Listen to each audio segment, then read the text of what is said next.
अस्सलाम वालेकुम my YouTube family, कैसे हैं आप सब लोग। उम्मीद करती हूँ आप सब लोग बिल्कुल ठीक ठाक और खैर खैरियत से होंगे। इतना सारा मैस मेरे घर में तब ही होता है जब आता है घर में पानी। जी यकीनन आया था रात में घर में पानी। तो ये देखें पूरी गली का हाल बहुत बुरा है और उसके साथ साथ घर का हाल भी बहुत बुरा है। अब जैसे ही देखा घर, अब आज तो पूरा दिन निकलने वाला है सफाइयों में। दराजे मैंने फटाफट से सेट कर ली, जो जो चीज़ें तवज्जो मांग रही थी उनको एक दफ़ा देखकर पूरा प्रॉपर सेट कर लिया। और यहाँ पर बर्तन वगैरह मैंने धोए, तो जैसे ही मैंने कैबिनेट को देखा मुझे तो ऐसे लगा मैं कितनी गंदी और फुअर लूँ। फिर तो बस मेरा तो सफाई वाला जिन जाग गया और मैंने सोचा कि इस घर की अच्छे तरीके से सफाई की जाए। सबसे पहले स्टार्ट करते हैं किचन से। ये कैबिनेट्स देखे, बाज़ औक़ात हमें ऐसा लगता है कि हमारा घर बहुत ज़्यादा साफ़ सुथरा है, पर उसमें कहीं कहीं ऐसा मैस होता है या कहीं कहीं ऐसी हिडन गंदगी होती है जो हम लोग को बज़ाहिर फील नहीं होती पर वो होती है। तो उसी चीज़ को मैं यहाँ पर हाईलाइट कर रही हूँ। देखिए कैबिनेट पे कितना ज़्यादा ऑयल, मट्टी और कचरा लगा हुआ है और ये एक रात में भी इतना ज़्यादा हो जाता है। हालांकि डस्टिंग तो डेली हो जाती है, मगर वो जो थोड़ा थोड़ा करते करते अभी थोड़ा सा ज़्यादा ही फील होने लगे। और ये मकड़ी के जाले मैं रोज़ाना साफ़ करती हूँ मकड़ी के जाले, पर फिर नए दिन और नए जाले हो जाते हैं।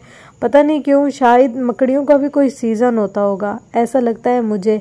तो मैंने जल्दी से ये सारे बर्तन दराजों से निकाल लिए, अच्छे तरीके से कैबिनेट्स को खाली कर लिया है। यहाँ पर जो मैंने पहले दवाई वगैरह डाल कर रखी थी चूंटियों के लिए और कीड़े मकोड़ों, लाल बेग वगैरह के लिए, मुझे लगता है वो अब एक्सपायर हो गया है। तो इसको सारों को अच्छे तरीके से साफ़ करते हैं। अभी मैंने बर्तन निकाले ही थे कि बहुत लेट हो रहा था नाश्ते के लिए, तो फटाफट से मैंने अम्मी के लिए और अपने लिए नाश्ता बनाया। और जब भी हम यहाँ पर सफाई करें तो हमें चाहिए कि हम अपने घर में मौजूद चीज़ों को ही यूज़ करें। जैसे अब ये मेरी बहुत पुरानी शर्ट है और ये इस काबिल भी नहीं थी कि हम किसी को दें, क्योंकि जब भी किसी को कपड़े वगैरह कुछ देते हैं, चैरिटी करते हैं, तो उनकी कंडीशन ऐसी हो कि एटलीस्ट वो पहन सके। लेकिन ये बहुत सॉफ्ट सूट था और मैंने कई बार इसको और इतना पहना कि अब ये किसी को देने के काबिल नहीं रहा। तो मैंने कहा इससे अच्छे तरीके से सफाई हो जाएगी। यहाँ पर मेरे पास एक स्पेयर बर्तन पड़ा हुआ था जिसमें हम लोग पानी गर्म करते हैं अक्सर, तो मैंने उसी को ही पानी डालकर गर्म करने के लिए रख दिया। और ये ब्राइट सर्व जो है ये नीम गर्म से थोड़ा सा ज़्यादा पानी हो, बहुत ज़्यादा खौलता हुआ भी ना हो, इतना हो कि हमारे हाथ वो टेम्परेचर महसूस कर सके और बर्दाश्त कर सके, बस। अच्छा जी, अब सबसे पहले खुश्क कपड़े से मैंने सारे कैबिनेट्स की मट्टी वगैरह निकाल लिया और इनको अच्छे तरीके से साफ़ कर लिया है। लेकिन ये फिर भी कोनों कोनों में मुझे ऐसे लग रहा था जैसे ये मट्टी साफ़ नहीं हो रही।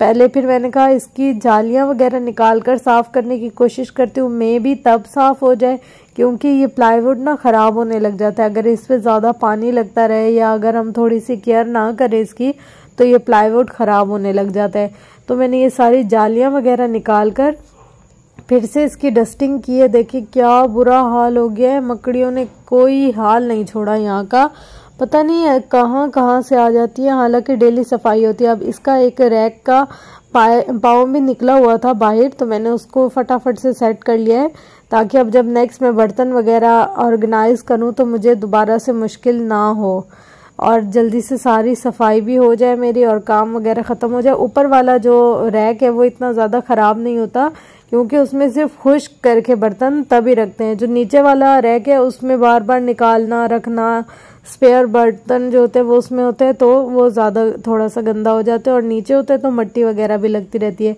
अब जो जो कोने मेरे से कपड़े से साफ़ हो गए थे तो वो तो हो गए थे, लेकिन अब ये जो कोने कोने जहाँ मट्टी और ये सारा टॉनिक का जो पड़ा हुआ था कचरा, उसको मैंने ब्रश की मदद से कोनों कोनों से भी निकाल लिया और बहुत अच्छे तरीके से साफ़ कर लिए। इतनी ज़्यादा अच्छी सफाई ब्रश की मदद से हो रही थी ना कि कपड़े की मदद से नहीं हो पाई। मैंने 2-3 दफ़ा ऐसे ट्राई किया था बट हुआ नहीं, लेकिन अब जब मैंने ब्रश इस पर ट्राई किया तो बहुत अच्छा हुआ। तो मुझे थोड़ा सा फ़ायदा हो गया, हाथों को भी थोड़ा सा रिलैक्स करने का टाइम मिल गया। वैसे चलते तो हैं हाथ, मगर उतनी ज़्यादा सख्ती से नहीं चलते। और ये इतना ज़्यादा धुआं उड़ रहा था कि कैमरे में भी आ रहा था और साथ साथ मेरे गले में मुझे इससे खांसी होने लगी थी। तो फिर मैंने यहाँ पर मास्क वगैरह लगाकर फिर डस्टिंग स्टार्ट की थी।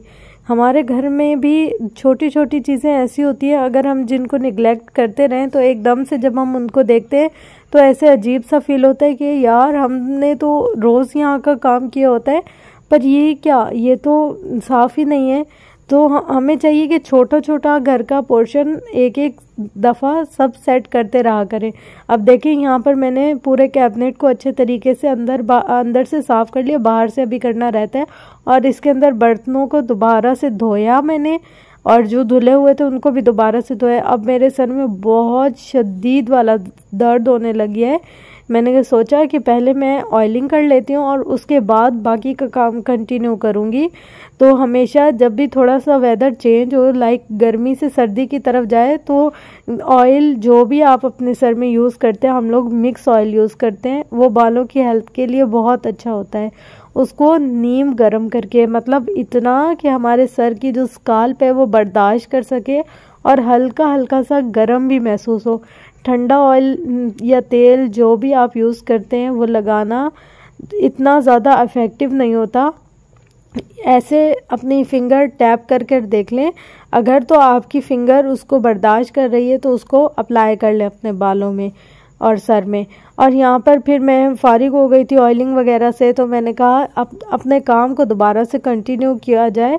अब सबसे पहले मैंने वो जो बाउल में मैंने ब्राइट सर्फ डालकर और पानी गर्म किया हुआ था, उससे अच्छे तरीके से यहाँ जो ऑयल था और जो मट्टी वगैरह चिपकी हुई थी बहुत ज़्यादा, उसको साफ़ कर लिया। और अब आहिस्ता आहिस्ता स्प्रे की मदद से स्प्रे कर कर सर्फ और शैम्पू और जल्दी से कैबिनेट को साफ़ करूँ। ये देखिए कैसे साफ़ सुथरा हो गया, और जो सारी ऑयल था, सारी डस्ट जो थी वो कैसे रिमूव हो गई है। अब इस वाले कैबिनेट पर मैं आपको बताती हूँ। सबसे पहले मैंने इस पर ये गरम पानी में शैम्पू वगैरह डालकर स्प्रे किया और सबसे पहले उसको अच्छे तरीके से साफ़ कर लिया, इतना कि जो इसके ऊपर डस्ट लगी हुई हो वो नरम हो जाए।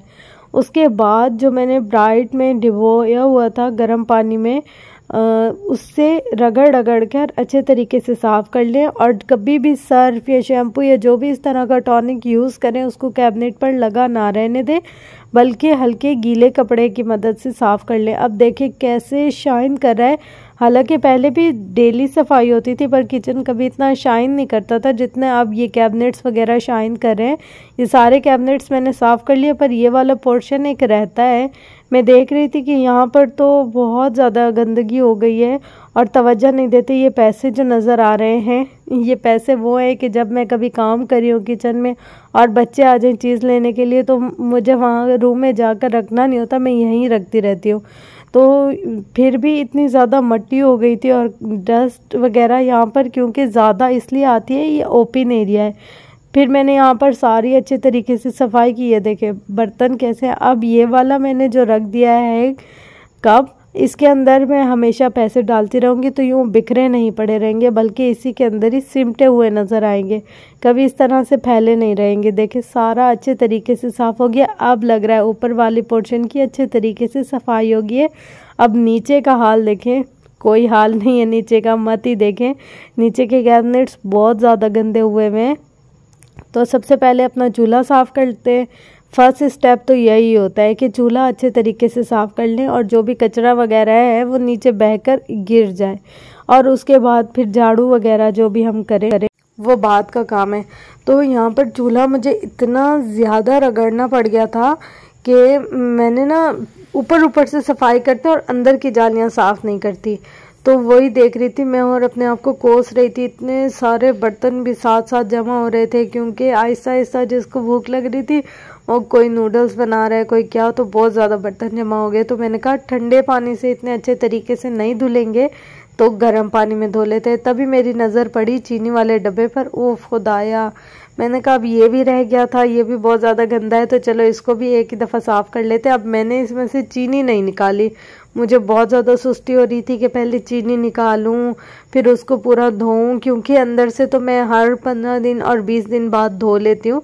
तो बाहर से ऐसे किया मैंने कि कस के इसको बंद कर दिया और उसके बाद जो बर्तन धोने वाले स्क्रब होता है उससे इस पर अच्छे तरीके से सर्फ वगैरह लगा लिया और ब्रश की मदद से इसको साफ़ कर लिया। साफ़ करने के बाद ये देखें बहुत अच्छे तरीके से साफ़ सुथरा हो गया है। और मैंने अभी इसको पानी से धो लिया है।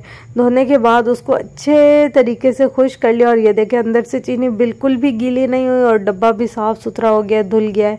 बस बर्तन वगैरह भी धुल गए हैं, हाथों की तो बैंड बज गई है, लेकिन शुक्र से किचन साफ़ हो गया और बर्तन वगैरह धुल गए। अब थोड़ी सा और काम रहता है, फर्श नीचे का धोना रहता है और नीचे के कैबिनेट्स वगैरह रहते हैं, तो उनको भी अच्छे तरीके से साफ़ कर लेते हैं। हमेशा कोशिश किया करें कि नल भी धोया करें, नल भी हमारे किचन का ही एक पार्ट है। हम सारा काम कर लेते हैं पर ये निगलेक्ट हो जाता है अक्सर। हालांकि दिन में जितनी बार भी किचन में आए उतनी दफ़ा नल पर हाथ तो ज़रूर लगता है, तो उसको भी अच्छे तरीके से साफ़ कर लिया करें। ये छोटी छोटी बारीक सी चीज़ें होती है जो कभी जहन में नहीं रहती है, या कभी जल्दी हम लोग कर नहीं पाते हैं, लेकिन जब कोई आउटसाइडर आते हैं तो वो इस चीज़ को बहुत ज़्यादा देखते हैं। क्यों कहते हैं कि औरत का सुगड़ापा उसके किचन और वॉशरूम की सफाई से महसूस होता है। और अगर ये देखना हो कि वो पर्सनली कितनी हाइजीन को पसंद करती है तो उसके हाथों और पैरों को देखना चाहिए। तो भाई हमारी तो पहचान हमारा किचन ही होता है। अब जो मैंने सारा साफ़ कर लिया था और बस एक काम रह गया था डस्टबिन खाली करना, तो मैंने जल्दी से किचन का डस्टबिन भी खाली कर लिया और उसके अंदर दूसरा शॉपर चढ़ा लिया है।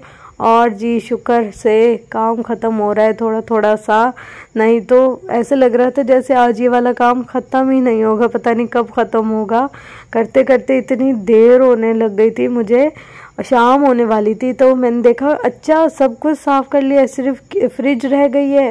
तो वाह, अब चलो जी फटाफट से फ्रिज भी साफ़ करो और उसके बाद जी घर की सारी सफाई करो, पूरी डीप क्लीनिंग, अच्छे से झाड़ू लगाओ, फटाफट से हाथ चलाओ। यहाँ पर मैं झाड़ू लगा रही थी, सारा अच्छे तरीके से रगड़ के। फूल झाड़ू जो होती है ना, उससे ऐसा होता है कि कभी बबल वगैरह खाकर रख देते हैं या कुछ इस तरह से भूल जाते हैं। हम लोगों ने कालीन नहीं बिछाए हुए अपने घर में। एक तो सबसे बड़ी रीज़न ये कि कोई भी केयर नहीं करता, जूती पहनकर अंदर आ जाते हैं। अम्मी वाले रूम में कालीन है ना, उसकी भी कोई केयर नहीं करता, इसलिए हमने बिछाया ही नहीं है। अब मैंने क्या किया, थोड़ा सा गर्म पानी लिया, उसको टब में डाला, उसके अंदर सर्फ डाल दिया। इससे क्या होता है हमारा जो फर्श है बहुत ज़्यादा चमक जाता है। मुझे पता है अक्सर लोग टाइल क्लीनर यूज़ करते हैं, कुछ लोग अपने घर के फर्श को चमकाने के लिए बाहर से भी लेकर आते हैं, लेकिन ये पॉकेट फ्रेंडली भी है मेथड और हर कोई आसानी से कर भी सकता है। अब हम लोग टॉनिक वगैरह लेने जाएं या टाइल क्लीनर लेने जाएं, काफ़ी एक्सपेंसिव होते हैं। हमें सबसे बेस्ट यही तरीका लगता है कि इससे अच्छे तरीके से सफाई भी हो जाती है और जेब पर बर्डन भी नहीं पड़ता है। बाकी ये है कि इंशाल्लाह वो भी लेकर आऊँगी और उसका भी आपको बताऊँगी जब अल्लाह ताला ने हमें इस चीज़ की हैसियत दी। इंशाल्लाह से ज़रूर वो दिन भी आएगा। अब मैं अच्छे तरीके से कोनों कोनों में जहाँ मट्टी रह गई थी, जहाँ पाँव के निशान ज़्यादा थे, फ्रिज के नीचे और फ्रिज के आजू बाजू कोने में बहुत ज़्यादा कचरा होता है, रगड़ कर सही रगड़ कर धो रही थी और अब सारा पानी डाल कर साफ़ करती जा रही थी। इसी दौरान वाइपर रह गया था, तो सबको भूख लगने लग गई थी मुझ समेत। तो मैंने क्या किया, ये वाले रोल जो बना कर रखे थे, ये रोल मैंने तब बना कर रखे थे जब मेरा सेल चोरी हो गया था, तो मैं इसकी रेसिपी आपके साथ शेयर नहीं कर सकी थी। इंशाल्लाह अब जब नेक्स्ट मैं बनाऊंगी तो आपके साथ ज़रूर शेयर करूंगी। ये रोल समोसे काफ़ी सस्ते पड़ जाते हैं। वैसे अगर सब्ज़ी वाला एक रोल मार्केट से लिया जाए तो 30 रुपये का एक रोल पड़ता है, लेकिन अगर हम यूँ देखें तो हमें तकरीबन 10, 15 या 12 रुपए का एक पड़ता है। तो ये बहुत अच्छा होता है। यहाँ मेरे जैसे ही रोल तलने के लिए रखे थे तो मैंने कहा कि सारे पाव पोश वगैरह बिछा दूँ, ये वाला काम रह गया। वाइपर शुक्र है लग गया था और ये जूती फिर से अंदर आ गए। अब इसको मैं जल्दी से रखूँ इसकी जगह पे और जल्दी से पाव पोश उठाऊँ और सारे घर के बारी पाव पोश लगाती जाऊँ। इतनी देर में मेरे जो रोल हैं वो भी पक कर तैयार हो जाएंगे, तो उनको मैं फटाफट से निकाल लूँगी। अब रोल बनाना आपकी अपने ऊपर डिपेंड करता है कि आप कौन से बनाना पसंद करते हैं। अपने टेस्ट के अकॉर्डिंग बहुत सारे तरीके के रोल बनते हैं। देखें 4:30 बज गए और अब देखें सबकी हालत टाइट हो गई है। असर की नमाज का भी टाइम हो गया, नमाज को बहुत ज़्यादा देर होती जा रही थी, तो मैंने कहा अभी क्या करूं, जल्दी से रोल तलूं और उसके बाद शॉवर लेकर और नमाज़ पढ़ूं फिर, क्योंकि ट्यूशन वाले बच्चे आ जाएंगे तो ज़रा सा भी टाइम नहीं मिलेगा। आज तो रात का खाना भी नहीं बनाया। ये सब कुछ मैं दिल में सोच रही थी। अब जहाँ घर इतना ज़्यादा साफ़ हो गया है तो क्यों ना इसमें सारी खुशबू भी की जाए। तो मैंने जल्दी से रूम स्प्रे वगैरह कर लिया। सफाई में तो आज बहुत ज़्यादा लेट हो गया था, पर क्या करें, लेकिन इस बात पे दिल बहुत ज़्यादा खुश था कि शुक्र है घर बिल्कुल साफ़ सुथरा हो गया है। एक रोल जल गया था और बाकी सारे अच्छे अच्छे हो गए थे। खैर है, जला हुआ भी अपने ही पेट में जाना है और हमने ही खाना है। तो यहाँ पर हमने सबने बहुत ज़्यादा भूख लगी हुई थी, तो इतने ज़्यादा मज़े के लग रहे थे ये वाले रोल। वैसे अम्मी कभी खाती नहीं है, अम्मी कहती मुझे ये चीज़ें मत ही दिया करो, और हम लोग भी नहीं देते, पर अभी मजबूरी थी। बाहर से तो कुछ मंगवाने से अच्छा है बंदा घर में ही बना ले। सबके लिए मैंने 2-2 बनाए थे, 2 अम्मी, 2 मैं, 2 बान। तो हम लोगों ने ये बहुत मज़े से एंजॉय किए थे और शुक्र से थोड़ी सी भूख कंट्रोल हो गई थी। चलें अब मैं जा रही हूँ शॉवर लेने, मिलते हैं नमाज के साथ इंशाल्लाह। और चलो जी शॉवर ले लो जल्दी से। ये मैं नमाज पढ़कर आ गई हूँ और आ गए हैं ट्यूशन वाले बच्चे। अभी यही बच्चे आए और बच्चों ने आना है, तो इनको पढ़ाते हैं। पढ़ाने के बाद फिर बनाएंगे खाना और मिलते हैं खाना बनाते वक्त। लेकिन उससे पहले यहाँ हो गया है मगरिब की नमाज का टाइम। तो चलो जी जल्दी से मगरिब पढ़ लेते हैं। और अल्लाह ताला आप सबको बहुत बहुत बहुत सारी खुशियाँ नसीब करे और आप सबके सदक़े में हमारी भी दुआएं कबूल फरमाए। आमीन सुम्मा आमीन। अल्लाह ताला हर मुसलमान बल्कि हर इंसान के लिए बेहतरी वाला मामला फरमाए। जैसे ही मगरिब की नमाज़ पढ़कर किचन में दाखिल हुई तो लाइट ही नहीं थी, तो सोचा क्या बनाऊँ। सारी तो सब्ज़ी ख़त्म हुई पड़ी है। मान को इतने दिन से बोल बोल कर थक गई हूँ सब्ज़ी लेने चलो, कोई सौदा ख़त्म हो गया है, समझ ही नहीं आ रही। तो 2 चीज़ें पड़ी हुई थी मेरे पास, एक बंद गोभी और एक शिमला मिर्ची। तो मैंने कहा चलो इससे जल्दी जल्दी कुछ ना कुछ बना लेते हैं। कीमा भी पड़ा हुआ था थोड़ा सा, तो उसी के साथ ही मैंने कहा मैक्रोनीज बना लेती हूँ। पर उसमें घी इतना ज़्यादा था ना कि मुझे लगा कि बस अगर ये प्लेट अम्मी के सामने चली गई तो अम्मी खाना नहीं खाएंगी। अम्मी कहेंगी पहले तुम ज़रा सी केयर नहीं करती हो, तुम ज़रा सा एहसास नहीं करती हो, इतना ज़्यादा ऑयल डाल देती हो, इतनी ज़्यादा खाने में चीज़ें ज़ाया करती हो। तो मैंने कहा कि नहीं, जल्दी जल्दी से ये ऑयल निकाल लें और उसके बाद खाना खाने में बहुत ज़्यादा मज़ा आएगा, क्योंकि इज़्ज़त अफजाई नहीं होगी। किस किस की अम्मियाँ ऐसे करती हैं मुझे ज़रूर कमेंट सेक्शन में बताइएगा। मेरी अम्मी बहुत ज़्यादा डांटती है यार, अगर खाने में कभी ऑयल ज़्यादा नमक मिर्च कुछ तेज़ हो जाए उसके ऊपर नहीं कहती, पर जब कभी ऑयल वगैरह ज़्यादा चला जाए तो फिर बहुत डांट पड़ती है। हमें कहती हैं ये क्या तुम इतना ज़्यादा डाल देती हो, तुम्हें क्या अच्छा लगता है, बहुत ज़्यादा ऑयल है। तो मैंने फटाफट से उस डांट से बचने के लिए सारा ऑयल निकाल लिया था और उसके बाद इसके अंदर मैक्रोनीज वगैरह शामिल करके मैंने कहा कि चलो अच्छा सा बंदोबस्त हो गया और जल्दी जल्दी से पक जाने वाली रेसिपी है ये। हर कोई अपने अपने तरीके से बनाता है और इसको जिस भी तरीके से बनाए मुझे तो ऐसा लगता है ये अच्छी ही लगती हैं खाने में। तो मैंने भी ऐसे ही किया कि मेरे पास जो चीज़ें अवेलेबल थी जैसे बंद गोभी और शिमला मिर्च और कीमा, उसी में ही इसको बना लिया है। बाहर के खाने से मैं कहती हूँ घर का खाना अच्छा है, चाहे दाल हो, साग हो, चटनी हो, जो भी हो। एक तो ये जेब पर बहुत ज़्यादा भारी होता है, दूसरा हेल्थ के लिए अच्छा नहीं होता, तीसरा ये कि अगर हम खुद घर में बना सकते हैं साफ़ सुथरा तो हम क्यों ना बनाएं। लेकिन आज ये सीन था कि मुझे कपड़ों की सिलाई भी देनी थी और काफ़ी घर का भी काम कर लिया था, तो मैं बहुत जल्दी में थी। और क्या कहती है अम्मी? अम्मी और क्या कहती है? ऐसे कहती है? क्या कहती है? हाँ इधर आओ। और हो आपको बुखार आया हुआ है? किसने बुखार किया है? ओए ऐसे खांसी भी ऐसे हो जाती है? हाँ अल्लाह उतनी ऐसी आती है? हो और गुस्सा करके खाओ हमें। अल्लाह ये बॉल खेल रहे हैं आप? अल्लाह ये बॉल कैसे खेलते हैं आप? ऐसे बॉल खेलते हैं? वाह जी वाह। ये क्या झूला चल रहा है? ये झूला चल रहा है आपका? है ये कौन सा झूला है? मेरी अम्मी कैसे करती है शाम? उई ऐसे कहती हैं? मेरी अम्मी क्या कहती है? ऐसे कहती हैं? और ऐसे? आपको गुस्सा कहती है मेरी अम्मी? हो अल्लाह अल्लाह कहती है मेरी अम्मी, अल्लाह।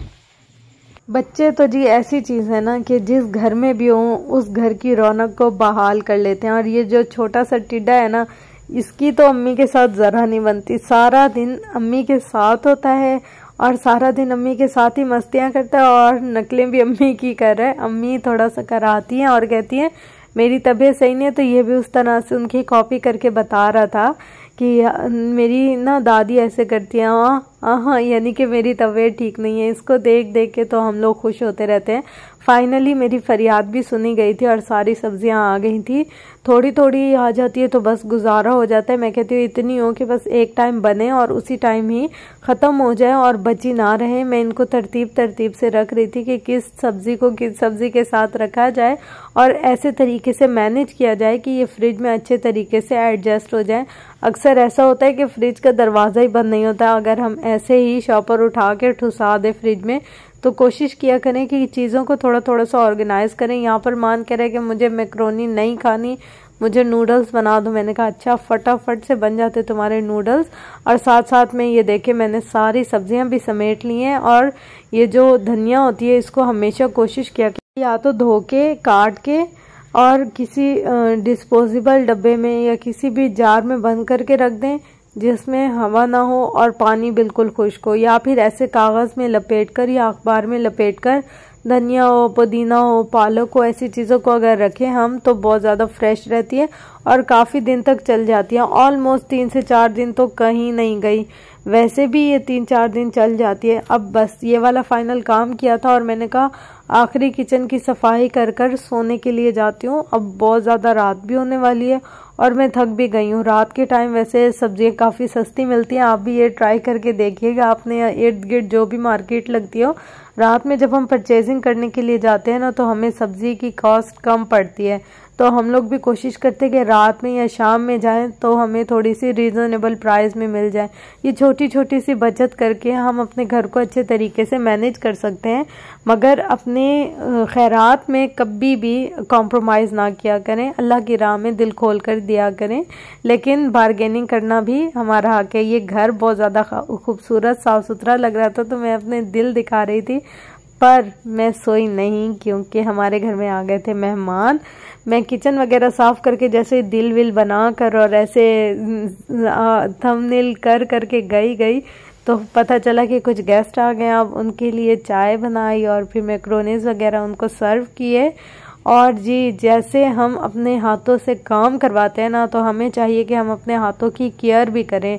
हमारे हाथ और हमारे पैर हमारा जितना साथ देते हैं, हमें भी चाहिए कि हम उनका साथ दें। मैं अपने हाथों की केयर इस हैंड्स क्रीम से करती हूँ। इसका रिज़ल्ट बहुत अच्छा है।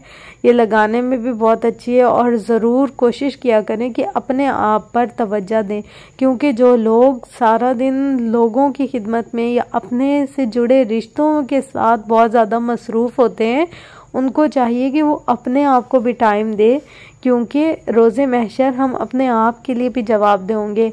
अपने माइंड को रिलैक्स करें, अपने बॉडी को रिलैक्स करें, अपने हाथों की, फेस की, पाँव की, अपने दिल की भी केयर करें। अपने दिल में किना, बोझ, नफ़रत, लोगों के लिए गलत बातों को कभी जगह ना दे। अपने दिल को बहुत ज़्यादा वसी करें। अगर कोई दिल दुखा भी देता है तो ऐसी बातों को इग्नोर करें और हमेशा खुश रहें, हंसते रहें, मुस्कुराते रहें। अपना और अपने से जुड़े हर रिश्ते का बहुत ज़्यादा ख्याल रखिए। इसी के साथ मैं करने लगी हूँ वीडियो का एंड। अपना गिरदो नवा अहलो अयाल का बहुत ज़्यादा ख्याल रखिएगा। मुझे दुआ में याद रखिएगा। अल्लाह हाफिज़।